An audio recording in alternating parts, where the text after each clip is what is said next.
Sure. So I'm Dan Greenawalt. I'm the creative director at Turn 10. We make Forza Motorsport. Now, there's a lot of history in this franchise, and really what I'm wanting to do today is give you a quick primer, overview, kind of set the pace for what the game's really all about, what the franchise is all about. I'll do an overview of certain features. I honestly don't know what I'm going to cover because I've been kind of winging it everywhere I go.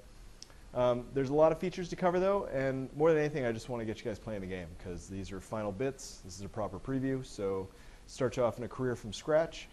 Get to take a look at the opening video, get to pick a career car, play the career, you know, really experience what the game's all about.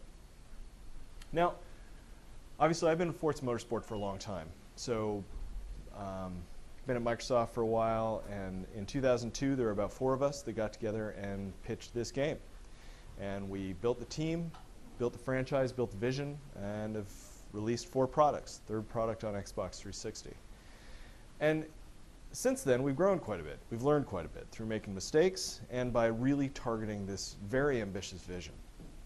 So we're now 350 people, and that spans the globe. So we have the team in Redmond, we have teams in India, Vietnam, Eastern Europe, we have other teams in the United States, and we have consulting partners, and I'm not even counting in that number, that are part of what make the game really innovate year after year after year. But from a high level, it's all about cars, car passion. We talk about car porn. And all of that gets around the idea that cars speak to people on an emotional level. I mean, the vision we use, and it's something that's been heard over and over again, it's kind of simple, is turn gamers into car lovers and car lovers into gamers. So while we do great things with simulation and racing, user-generated content, customization, all of these different features, they're all pillars holding up this roof that is car passion. And that's what's critical to us. And it's born out of respect for gaming culture, because we're all gamers on the team, as well as car passion. We love cars on the team as well. And our team is really the nexus of those two things. But it's built also out of respect to the diversity. As I travel around, car culture is very different from one place to the next. Not just one country to the next, but one area to the next. And even within countries, there's subgroups and subgenres of people that care about different things about cars. And same with gaming. I mean, obviously, there's core gamers, there's more casual gamers, there are people that are in between, there are people that prefer this genre over another genre. So what we're trying to do is develop features that get gamers to think about cars in a new way, and develop features that bring car guys, car gals, into the gaming world. So the funny thing is, when I talk to gamers quite often, my passion for cars I obviously wear on my sleeve. I'm kind of known for it. And people say, well, yeah, you like cars. I don't think I'm really like you. I'm different than you. I don't like cars as much. And I challenge that, because I've found that cars speak to people on an emotional level. You just got to find the right car. So if I say, yeah, American muscle car, go tune it, go race it, whatever, that may turn someone off. But what I found is your first car is like your first love. So for me, my first car was a 1973 Toyota Corolla. It was about 4 different colors, all from donor cars. I bought it for $250 US, which I'll tell you is not very much. It was worth less than that.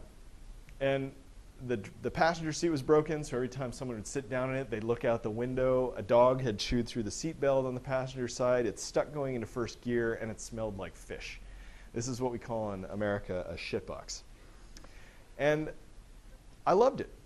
And I grew to love it because it was my ticket to freedom. Now, this wasn't the kind of car I was going to get lucky in. I wouldn't even let my girlfriend in the car because it was so unsafe.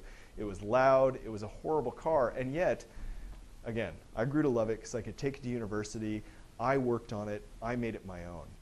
And invariably, as I talk to people, I find that they have that same love of that first car. They're a little bit ashamed of it. They don't necessarily talk about it with people. But when you do bring it up, they smile. They have fond memories. Now, there's other cars to speak to people as well. Now, I've got an Aston Martin DBS up here as well. Now, Aston Martin is a mark that I've always wanted to own. This is one of those cars that, for me, speaks to me at a very, very root level. Now, I love Ferraris, I love Lamborghinis, I love all cars, but there's something about an Aston. So recently, I just bought a new car. I got a 2008 BMW M3, so I bought it used. But while I was buying it, I was actually sitting in the dealership, and they were giving me the runaround, going back to their manager, because I was asking for a specific price. And I was sitting right across the street from an Aston Martin dealership. And I was just sitting there looking across. And there was a V12 Vantage, which is the car I'd really love to have. And the guy finally comes back and I said, look, man, you got to know. You're leaving me here. I'm almost to my midlife crisis. I'm almost there. And you're leaving me staring at the car that I've always wanted to own. Seriously, you've got to close this deal in the next 5 minutes or I'm about to make a horrible financial decision and go over and buy that car. Luckily, he closed the deal. So I'm driving a BMW M3 right now and I've put off my midlife crisis for maybe another 2 years or so. But it's those stories that really are about car passion. It's not always about racing. It's not always about tuning or upgrading or any of these things. It's the way that cars speak to people on a very natural level. So Forza Motorsport, we have hundreds and hundreds of cars, over 500 cars in the game. We do 10 cars a month in DLC, but the numbers don't matter, frankly. And we have 80 manufacturers. The only reason that's really important is because it's about the diversity. We have a very diverse group of cars. It's not 75 cars that are very similar. It's 500 cars that are very diverse. And the reason is not because I expect you to collect hundreds of cars. I want you to find the 5 to 10 cars that really, really speak to you. So for me, obviously, it might be this Aston Martin, it might be that BMW M3 I bought, or it might be an old Toyota.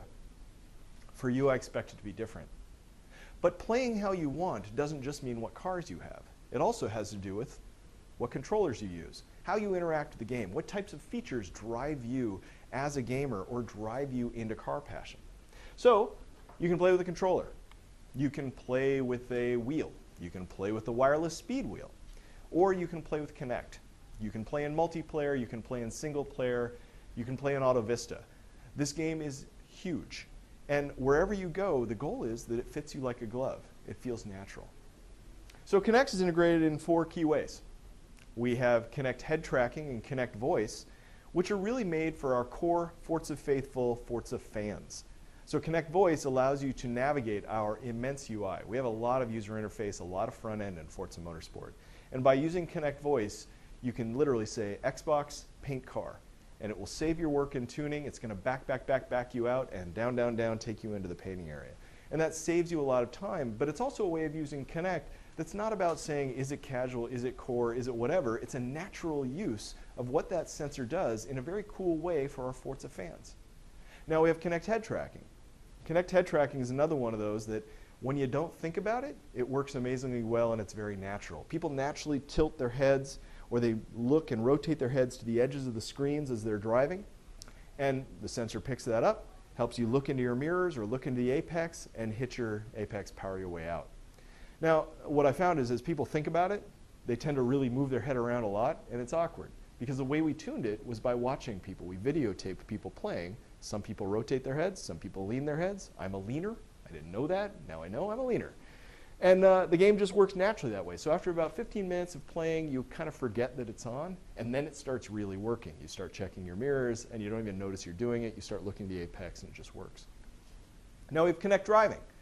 Now Kinect driving is an air wheel. You don't control it with your feet. You don't control the gear shifts, and you don't control the handbrake. And there's a distinct reason for that, because we put this in really to make kids, people that are into cars, like my kids, I've got twin boys, and they love cars, but they can't use a controller. They're not old enough yet. They love playing with Matchbox. They love playing with Hot Wheel. They smash up cars. They have a great old time, but they can't game. And I want to create that next generation of car lover. I want to replace myself. And I can't force my kids or anybody's kids to be into cars or even into games. We have to use games and use entertainment to entice people into our world. Kinect's a great way of doing that. Now, I think a core gamer is going to want to do gear shifts maybe or do handbrake turns and control their feet and whatever. But the truth is, if that's what you want to do, use a controller, use a wheel. We're not trying to replace the current paradigms.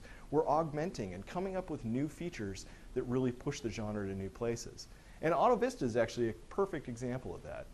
Autovista was a blank slate design made to really, really use Kinect in a new way. So it's unprecedented. It's not the type of experience you get anywhere else. Let's actually go in there.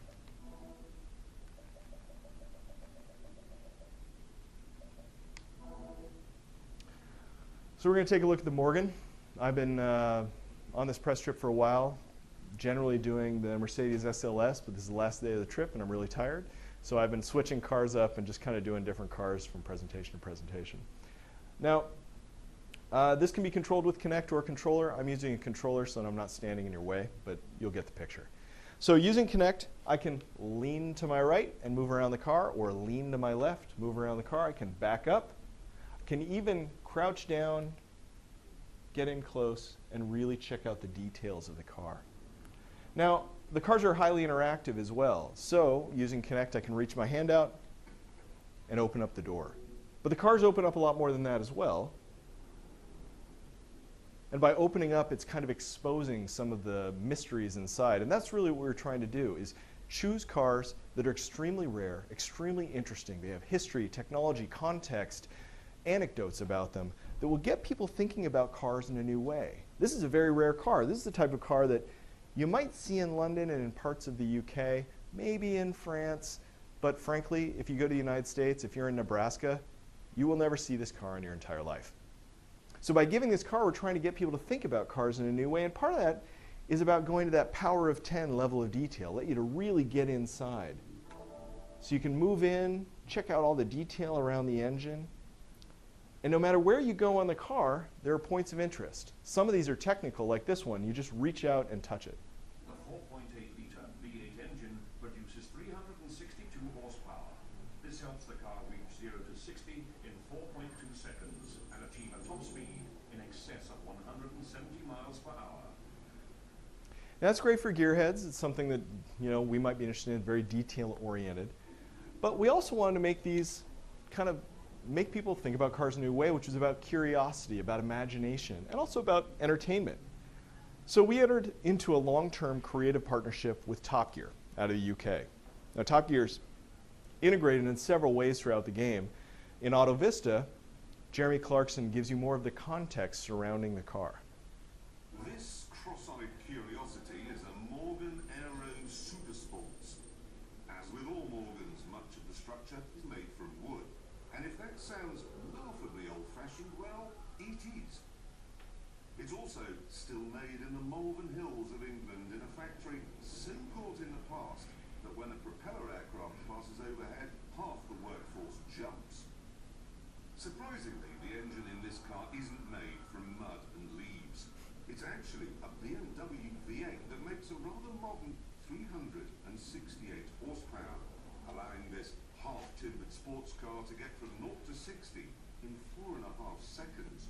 It'll even run on to 170 miles an hour before its Edwardian aerodynamics prevent it going any faster.